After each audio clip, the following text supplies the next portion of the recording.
In this tutorial, I'll show you how to easily manage property and rentals in Notion using a ready-made template. Start by opening Notion in your web browser and making sure you're signed into the workspace where you want to use the dashboard. This matters because the template will be added directly into that workspace. Once you're in Notion, go to the top left corner and click Search.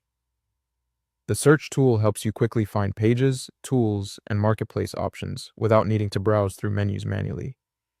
In the search box, type templates. As you type, you'll see matching results appear below. Look for the templates option and click it. Depending on your version of Notion, this may open the template gallery or take you into the Notion marketplace. If you see another templates button or tab after that, click it again to enter the full template section. This is normal in some versions of Notion, so don't worry if it takes one extra click. Now that you're in the template marketplace, go to the search bar and type property and rentals. This will bring up templates designed for real estate tracking, rental management, and property organization. After the search results load, take a moment to review the available templates. You'll usually see different styles, such as rental trackers, landlord dashboards, or real estate management systems. Click the one you like best. If you're a beginner, choosing a template with a simple layout is usually the easiest place to start. When the template page opens, you'll see more details about what it includes. Look for the Add button and click it. This tells Notion you want to copy that template into your own workspace. At this point, you may see an option that says the creator can add you to their mailing list for updates, promotions, and helpful tips. This is optional. If you want those updates, leave it checked. If not, you can usually uncheck it before continuing.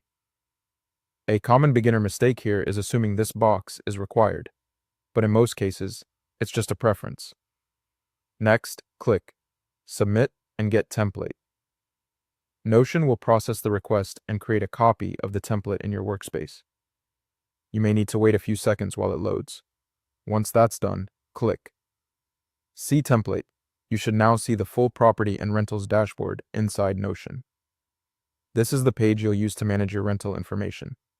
From here, take a quick look around the dashboard. Most property management templates include sections for properties, tenants, rent payments, maintenance tasks, or lease details. The purpose of the template is to keep all of that information organized in one place so you don't have to build the system manually. If you want to start using it right away, click into any sample entry and replace the placeholder data with your own.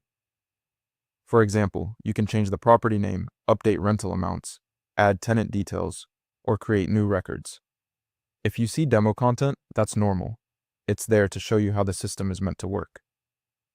If something looks slightly different on your screen, that's usually because template creators design their pages in different ways, or because Notion's interface can change slightly over time. The overall process is still the same. Open the template, add it to your workspace, and customize it with your own property and rental data. And that's how you easily manage property and rentals in Notion. Thanks for watching.